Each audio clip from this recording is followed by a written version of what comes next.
E para esclarecer as dúvidas sobre a Covid-19, nós vamos conversar agora ao vivo com o infectologista Marcelo Cordeiro.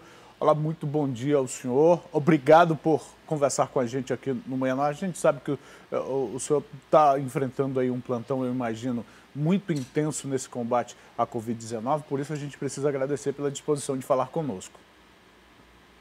Muito bom dia. Doutor, vamos começar falando sobre essa nova cepa. A gente tem percebido, quem passou por ela, algumas coisas diferentes das pessoas que adoeceram lá no começo, né? No pico anterior da doença. De fato, os sintomas hoje passaram por alteração em relação aos que as pessoas sentiam logo no começo? Bem, a gente não tem nenhum dado fidedigno de que haja alguma mudança do ponto de vista de sintomas ou até mesmo de gravidade. O que a gente sabe é que essas novas variantes, especialmente identificadas no Brasil, elas são mais transmissíveis. Então, há uma tendência de a gente observar um maior número de casos por esse fato, dela ser mais transmissível. Mas quanto à mudança no comportamento dela em relação a sinais e sintomas e gravidade, a gente não tem dado nesse sentido ainda. As pesquisas, a gente teve acesso a uma pesquisa inglesa que fala de alguns sintomas como dores, algumas dores, dor de cabeça frequente, há um outro sintoma também. A perda do apetite. A perda do apetite.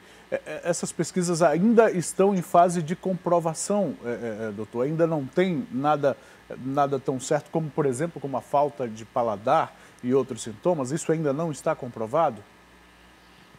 Então, a tendência é que quanto mais casos e quanto mais mutações o vírus sofra, a gente tenha maior diversidade de sinais e sintomas. Então, é provável que isso se confirme em algum momento. Fato é que a gente precisa lembrar que o coronavírus é um vírus, portanto, ele tende a causar sintomas comuns a muitas viroses. Então, a dor de cabeça, a dor do corpo, a perda de apetite é um sintoma muito frequente em qualquer vírus, na maior parte das viroses. O importante é, esse vírus está causando maior gravidade? Isso ainda nós não sabemos. Agora, é possível que a gente comece a observar algumas mudanças nos sinais clínicos, e isso, o sistema de vigilância precisa estar atento para que a gente não perca, não deixe de identificar os casos que estão ocorrendo. Muita gente diz que já teve a Covid-19 mais de uma vez. Comprovadamente, a FVS divulgou a confirmação de 3 casos de reinfecção. Isso se dá por conta dessa alteração do vírus, dessa mutação que ele passou? Muito provavelmente. É muito difícil comprovar que é uma reinfecção, porque você precisa ter, da primeira infecção, o vírus, analisar ele geneticamente e comparar com o segundo episódio e observar que esses vírus são completamente diferentes do ponto de vista genético. Aí você consegue comprovar que é uma reinfecção. O problema é que a maior parte das pessoas, o vírus não foi guardado para isso. Então, a gente tem simplesmente observações das pessoas relatarem, olha, eu estou com Covid-19 novamente. Mas, certamente, essas variantes, elas são os principais responsáveis por novos casos. E não é improvável que a gente comece a observar pessoas tendo o 3º episódio de Covid, na medida que, enquanto estiver ocorrendo o caso, o vírus estiver se replicando, a possibilidade de novas variantes é enorme. Como se fosse uma gripe, né? Gripei, tive contato de novo com o vírus, posso gripar novamente? No caso da gripe, a diversidade é maior, porque a gente tem um vírus influenza e tem outros vírus que causam sintomas semelhantes, como resfriado comum, né? Como o rinovírus, por exemplo. Mas o raciocínio é um pouco semelhante mesmo. A gente sabe que, por exemplo, em termos de vacina, todo ano você tem uma vacina diferente para a gripe, para a influenza. Isso porque a cada ano os vírus que circulam são vírus diferentes. Muito possivelmente isso venha a ocorrer com a Covid. Ou seja, a cada ano, daqui para frente, a gente começa a observar que as variantes vão mudando e pode ser até que a gente precise de reforço de vacina ou vacinas diferentes ao longo dos anos. Isso tudo reforça a importância dos cuidados que nós precisamos ter indefinidamente. A gente não sabe até quando nós precisamos adotar os cuidados de prevenção.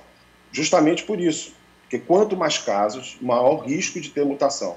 E com isso, a perpetuação da pandemia, isso vai levar muito mais tempo se as pessoas não se conscientizarem disso. Doutor, a gente precisa continuar falando sobre os cuidados, mas tem uma dúvida que eu queria tirar, inclusive fruto de uma conversa que a gente teve mais cedo, né, Adriane? Por quanto tempo o vírus fica ativo, por aquilo que já se sabe, fica ativo no organismo de alguém e do momento da infecção e da manifestação da Covid, por quanto tempo essa pessoa ainda pode transmitir o vírus para outras pessoas? É possível ter esses períodos assim com uma certa certeza? Isso é bem variável. A gente sabe que, por exemplo, pessoas que tiveram formas mais graves, né, que precisaram de unidade de terapia intensiva, essas pessoas permanecem com o vírus mais tempo. Isso tem até relação com a própria gravidade. Então, essa pessoa pode transmitir, às vezes, durante 2 semanas, até 3 semanas. Pessoas que têm casos, formas mais leves, esse período de transmissão já é bem menor. Então, a gente considera que uma pessoa que teve sintomas leves e caso confirmado de Covid, essa pessoa, depois de 10 dias, ela não está mais transmitindo para ninguém. Porém, como eu falei, isso não é matemático. Então, cada pessoa ela tem um comportamento diferente, mas a tendência é que pessoas que fazem formas mais graves, elas transmitam por mais tempo. Agora, doutor, em relação a essa questão, existe uma corrida para os laboratórios para fazer aquele teste rápido, né? Depois que a pessoa teve a Covid-19, para saber se está com IgG, se está com IgM. O IgM é o vírus ativo e o IgG seriam os anticorpos. E muitas das vezes, nesse exame, as pessoas identificam, depois de passadas essas 2 semanas, que estão com IgM, que estão com o vírus. Esses exames, de fato, são seguros? Representam algum nível de preocupação mesmo? Ou a pessoa pode estar ainda com esse IgM sem estar transmitindo? Bem, eu costumo dizer que qualquer exame que a gente faça de sangue, de urina, é um exame complementar. Ou seja, complementa alguma coisa que está sendo vista no paciente. Então, eu não recomendo que as pessoas façam exames por conta própria, porque o exame precisa ser interpretado por um profissional de saúde. Então, às vezes, você faz um teste sorológico e o entendimento dele é completamente diferente daquilo que está ali no papel. Isso porque depende do método, do momento que o exame foi feito. Então, não faz sentido uma pessoa que não é da área de saúde fazer um exame por conta própria e querer interpretar isso. Antes de fazer o exame, se a pessoa tem a intenção de fazer um determinado exame, ela precisa se consultar com alguém e essa pessoa vai solicitar o exame mais adequado para ela. Porque para cada exame precisa de uma interpretação. E o que a gente vem observando é o uso incorreto desses exames, por exemplo, para liberar a pessoa para voltar ao trabalho, ou para avaliar se a pessoa está transmitindo ou não. Porque, por exemplo, a avaliação de anticorpos, ela não deve ser utilizada para indicar se a pessoa está transmitindo ou não, porque você está avaliando a presença de anticorpos e não a presença do vírus. Então, eu reforço que exame deve ser interpretado por um profissional de saúde. Você não deve fazer exame por conta própria. E determinados exames, eles têm um nível de detecção abaixo daquilo que se espera. Então, para cada exame, ele tem o que a gente chama de acurácia, ou seja, o quanto que ele dá de rendimento de resultado. Então, às vezes a pessoa faz o exame e ela tem lá um resultado negativo, ela faz uma interpretação equivocada da condição que ela está naquele momento. Então, os testes rápidos não servem para diagnóstico da doença. Os testes rápidos, que eu digo, de anticorpos. O que a gente utiliza, o padrão ouro, no diagnóstico da doença COVID, é o exame do cotonete, é a PCR. É essa que vai dizer se a pessoa está com o vírus naquele momento ou não. Algumas pessoas fazem o exame e pode estar positivo sem sintomas. Isso existe, isso é real. E essa pessoa pode estar transmitindo.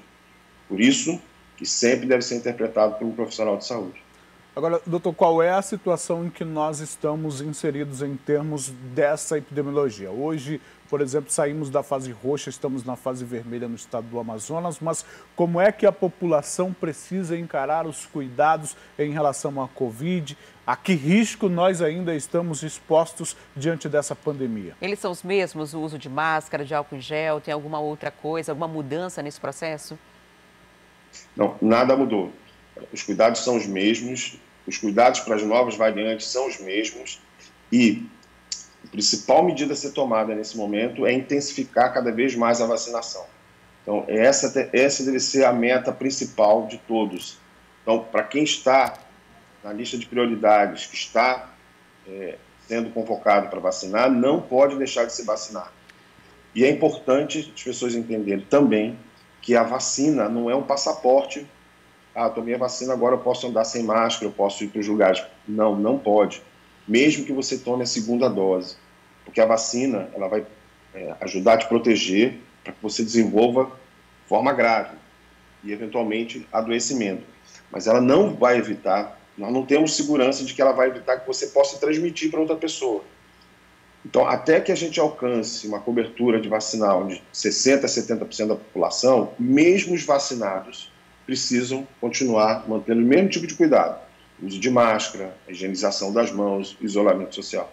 Doutor, falando sobre a vacina, por enquanto a vacina está prevista apenas para os grupos trabalhadores da área de saúde, também para as pessoas acima de 70 anos e a partir da semana que vem a previsão é começar a partir de 50. Agora, existe uma recomendação para quem está dentro desse grupo, mas que esteja apresentando sintomas de gripe ou que tenha tido Covid-19 nas últimas 4 semanas, que espere passar esse período para poder ir vacinar. Mas as pessoas estão muito ansiosas pela vacina e às vezes costumam ir, mesmo apresentando algum sintoma ou antes desse prazo.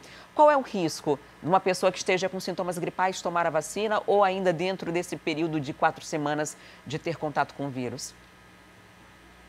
Bem, a recomendação de não se vacinar para quem está com Covid talvez a principal, né? Você não deve sair de casa para ter contato com outras pessoas com a transmissão do vírus. O que há de segurança em relação à vacina é de que pessoas com Covid só podem se vacinar depois de 4 semanas do início dos sintomas. Então, se eu comecei os sintomas há 2 dias atrás, eu tenho que contar 4 semanas depois do início dos sintomas para eu poder me vacinar. Isso por uma questão de segurança em relação à vacina e eficiência da vacina depois. E, ao mesmo tempo, você não deve expor as pessoas que estão lá, muitas vezes vulneráveis, são pessoas do grupo de risco, expor essas pessoas no local de vacinação, você estando com Covid. Então, esses são os 2 motivos que as pessoas não devem ir ao posto de vacinação apresentando sintomas gripais que podem estar diretamente relacionados com a Covid. Doutor, agora, a importância dessa vacinação divulgada pelo Ministério da Saúde para a população com 50 anos é uma pergunta óbvia que a gente sabe que a imunização talvez seja a nossa principal luta contra ou arma contra essa pandemia. Mas o senhor poderia reforçar do ponto de vista de um especialista? Porque tem muita gente, tem pessoas que têm medo, né? Eu conheço uma senhora de 84 anos que não quer se vacinar de jeito nenhum. Fale para a gente, por favor, da importância dessa vacinação, sobretudo essa possibilidade de pessoas acima de 50 anos serem vacinadas também. Essa é a única maneira de controlar a doença, não há outra forma de controlar. Se a gente não adotar a vacinação em massa, essa doença não vai ser erradicada, a gente não vai controlar. E a gente vem observando cada vez mais, né, os artistas, pessoas da mídia, mostrando a importância da vacinação e mostrando que estão sendo vacinados. E essas pessoas estão aí, não estão tendo efeito adverso, não estão tendo nenhum efeito grave em relação à vacina. A vacina está se mostrando muito segura. E, de novo, sem vacina não se controla a doença. Então, o ato de vacinar, ele vai além da proteção individual. A pessoa deve pensar assim, por que eu preciso vacinar? Eu preciso vacinar para me proteger e proteger minha família, proteger meus amigos, proteger a população como um todo. Então, é um ato muito maior do que uma conduta individual, do que uma ação individual. É uma ação coletiva. É como se a gente deve imaginar o seguinte, ao me vacinar, eu estou contribuindo para controlar a doença. Eu não estou só me protegendo. Não é um ato unicamente egoísta, e sim um ato de saúde pública. Você está ajudando a controlar a doença. E só assim nós vamos controlar. Muito obrigado, doutor Marcelo Cordeiro, falando com a gente, infectologista, trazendo essas informações. Obrigado pela sua participação com a gente no Manhã no Ar e trazendo todos esses esclarecimentos que são fundamentais para todos nós. É um prazer. Daqui a pouco a gente vai falar, inclusive, mais sobre essa vacina, né? Sobre essa campanha que já está em andamento, essa possibilidade de ampliação a partir da próxima semana. E você acabou de ouvir um infectologista dentro do nosso quadro Covid-19 é Preciso Saber.